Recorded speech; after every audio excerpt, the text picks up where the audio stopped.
Buti nga binibigyan tayo ng ilang minutes, 40 minutes siguro, 45 minutes. Walang commercials yun Parang mas gusto to sa Popeyes Miss Chicha is waking up. ABS-CBN somehow has maintained that stature. Tinanong ko sa kanya, may multo ba rito?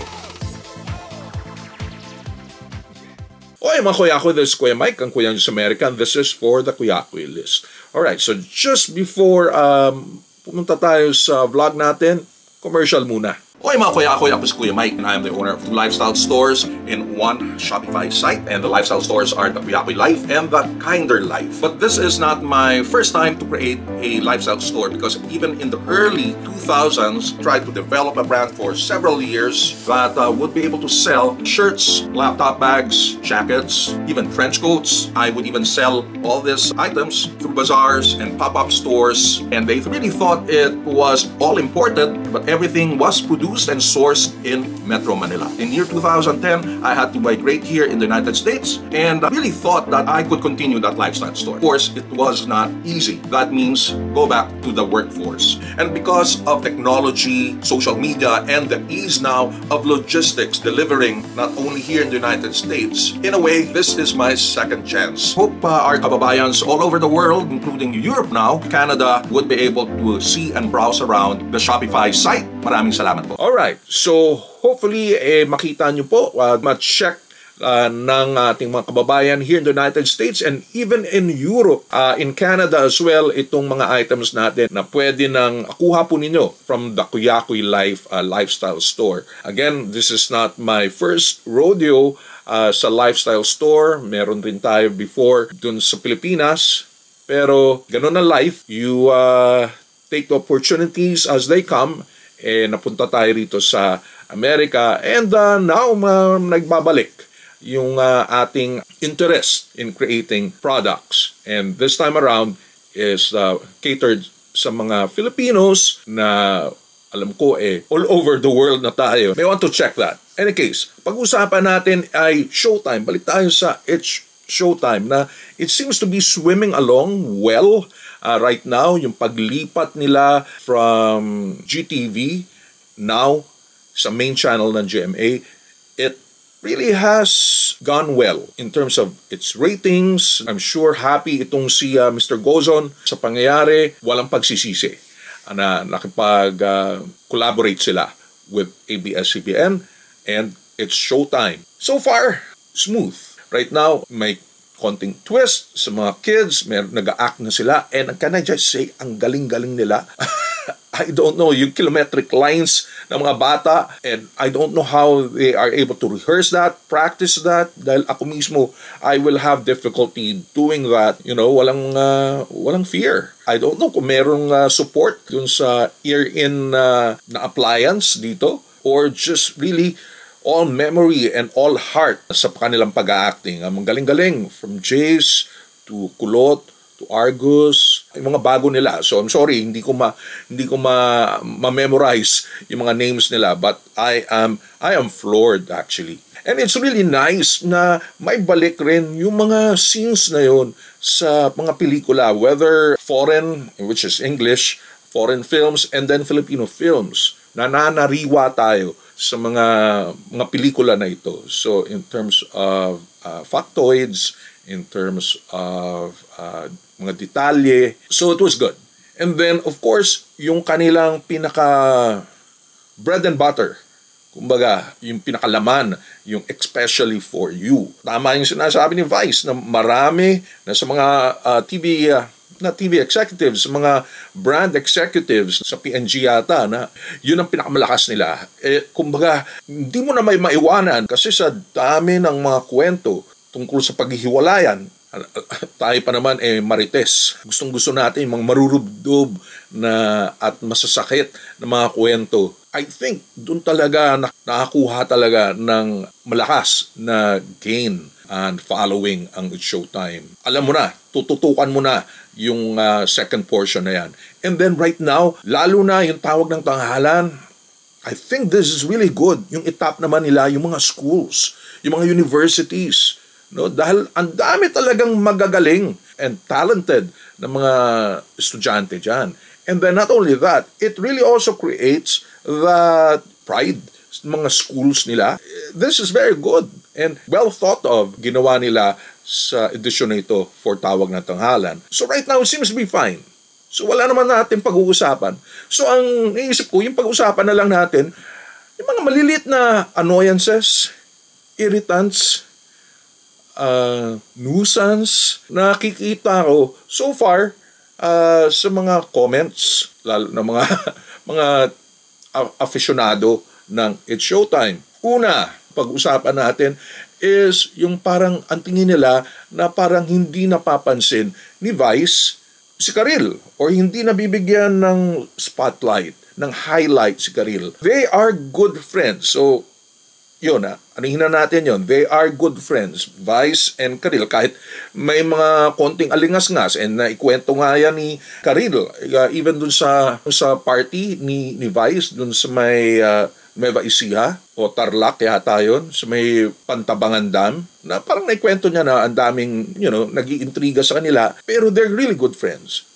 Ang problema lang with, not problema, it's not a problema. The thing is, at times hindi lang magka-same wavelength si Vice at saka si Karil. And even not only Karil, at times wala rin sa hulog si Ogie or even si Ami Perez na hindi na napapansin sila dahil sila nga yung nagsasalita. And even Teddy and even Jugs na magsasalita sila, hihirit sila, and yet hindi napapansin ni Vice. No? May nagre-rely talaga siya sa mga hirit, lalong-lalo na dun sa kanyang talagang pinakamagaling. No? Parehong wavelength, pareho yung humor, nasasalo nila yung isa't isa. And that is Jong. Yung tandem na yan, pag nakuha na yung radar, nakuha na Vice, mga salita ni Jong, at talaga namang nakakatawa. Hindi lang nakakatawa. Talagang matatabunan yung mga iba. So it's just not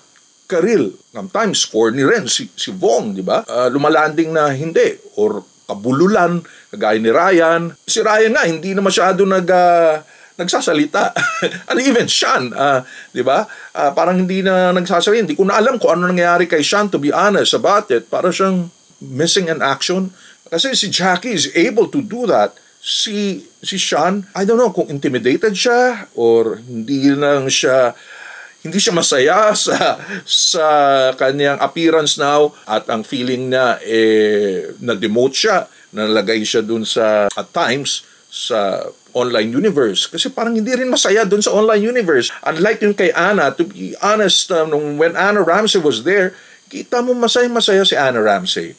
Even sa online universe. Minsan nakakatawa rin yung mga hirit ni Karil, no? Nakakapunto na para bang like for example, yung dun sa ML, 'di ba? Na nakascore siya doon. I don't even play the game. Pero kung binigyan ng spotlight, nilagyan ng highlight yung kwento na yon. And kinda out of this world na inaamin naman ng buong grupo na ganun ang mga hirit naman ni Karil. So may kanya-kanya lang talagang ways para lang to enhance the show. Pero siguro some people are still really wanting her to elevate dahil nga one of the OGs.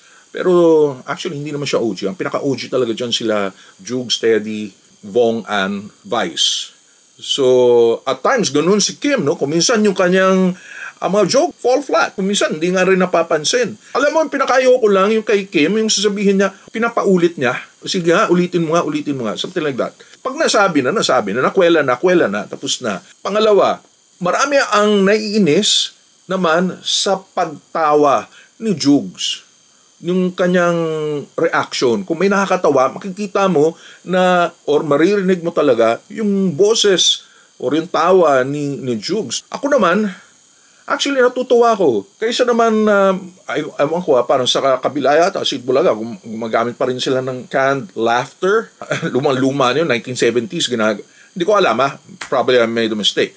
Pero I'd rather have yung kay Jugs kasi sa akin natural, instantaneous. Kung wala yung boses na yun siguro, hindi mo rin makakapture yung reaction ng audience actually. And in fact, ang feeling ko, talagang sinabihan siya ng director. I could be wrong here. Tingin ko, talagang sinabihan. Jugs, pag may nakakatawa, react. Even Teddy does that. Pero kay Jugs, yung kanyang tawa, kumbaga parang special effects na yung nangyayari. And it just enhances yung reaction natin. Mga iba talaga na-annoy, possibly. Ako hindi ako na-annoy. So far, yun ang aking isip. Pangatlo, yung sinasabi nila na iinis sila kay Vice, lalo sa Especially For You, dahil pag maganda ang kwento, tinatanong yung mga searcher, tapos yung kasama pa, dating magkarelasyon. Kasi kung minsan, tutok talaga tayo doon sa kwento ng mga guests nila and we want answers right away. And instead na ituloy yung kwento, ang daming palabok ni Vice. Ang dami niyang iniikutan. Ang dami niyang parang sinastop. Nabibitin tayo. Na parang we want answers. We want yung maayos na kwento, yung pagkatagpi-tagpi ng kwento. Which I'm sure aware din si Vice. The thing is, they have so much time na pag binigay na yung kwento, natanggal na yung ating interest dahil naibigay na, nailahad na yung kwento, nakuha na yung mga detalye na gusto natin, tapos na. So ang ginagawa ni Vice and the rest, and ito lang ang magaling talaga si Vice, that's why we want Vice there, is that very effective siya, na i-stretch niya ang paglalahad. Or even sometimes wala na dun sa hindi na related mismo sa kwento kung saan-saan na pupunta. May kausap siyang iba, kausap niya naman yung mga kasamahan niya doon sa parang bar nila, kausap niya si Jackie, inane, parang weird na, only because talagang kailangan nilang i-stretch. They have so much time. Kasi kung wala naman silang time, they really go to the main point. Pero alam nila na pinakamalakas na portion nila, marami ang nanunood. Buti nga binibigyan tayo ng ilang minutes, 40 minutes siguro, 45 minutes.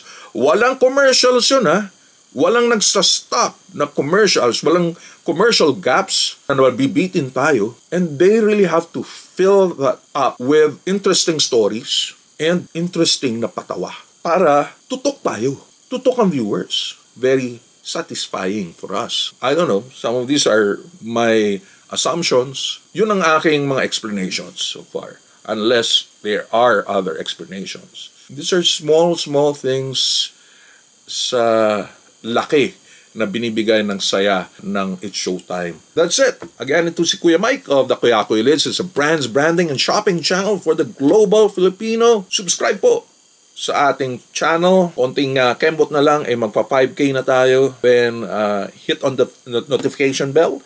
Give this vlog a thumbs up. And then, we still have that $1.99 pa-member natin for extra vlogs.